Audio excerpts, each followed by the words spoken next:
Hi,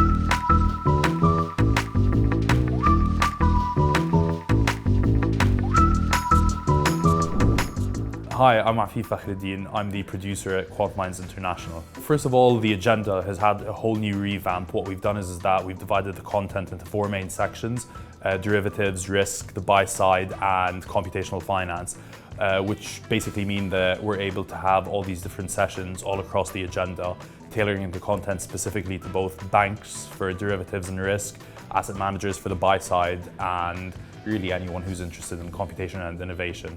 We also have 2 mini workshops going on as well, alongside the usual workshops and summits that happen on Monday. The mini workshops include a latest in volatility session and a very fun and interesting quantum computing mini workshop as well. Those last for about half the day. And of course, we've also moved the Women in Quant lunch from being a breakfast to being a lunch now, to make it more accessible and open to everyone.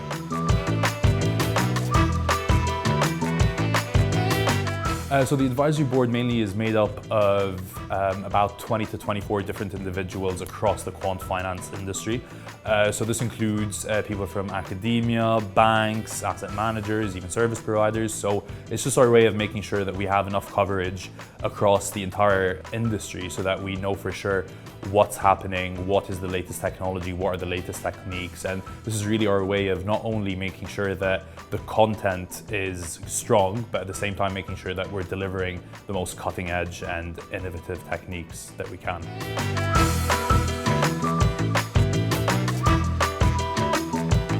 Basically what we've been doing is we've added a few new interesting things to the event to make sure that it's fun as well as educational. We've got our infamous networking drinks reception after the event on Monday, Tuesday and Wednesday. And we even have a few chessboards scattered across the expo area for some fun. And of course we have the awards, which we do on the Wednesday to basically award the top 3 PhD poster students and hackathon winners their awards for the year.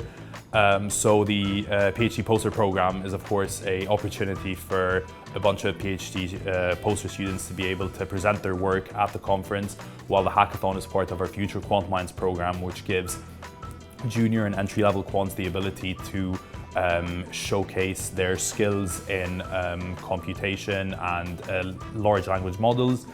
This is done in partnership with our partners Compatible, of course.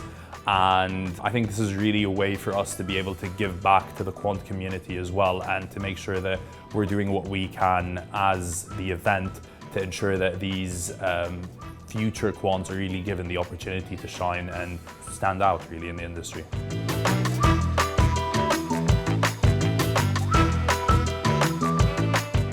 Yeah, so obviously the presentations are very infamous at QuantMinds. Everyone really wants to get their hands on them. So of course this is down to speaker discretion, but assuming that we have the speaker's permission to do that, the presentations can be found on the Connect Me app in our delegate bag. So just make sure you're signed up for the event and you'll get access to all these amazing presentations. Download the app.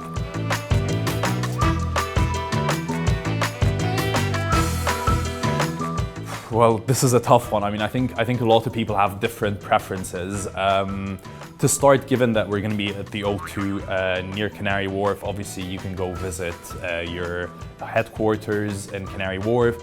There's also a really good sushi restaurant there that I personally love called Six and Sushi, which I highly recommend.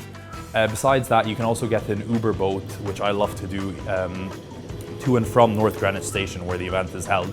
You can get it all the way across to Westminster, so you can see the City, Liverpool Street, the Shard, the London Eye, Westminster Palace and Big Ben. It's honestly lovely.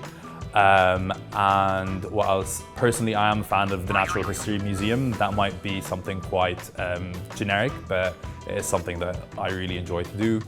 And obviously, finally, my best recommendation is probably just to visit Greenwich Park and the Greenwich Observatory. That's very close to the event. It's the home of science and the home of, the GMT line in the UK and across the world. It's definitely worth a visit, and there's some stunning views of Canary Wharf there.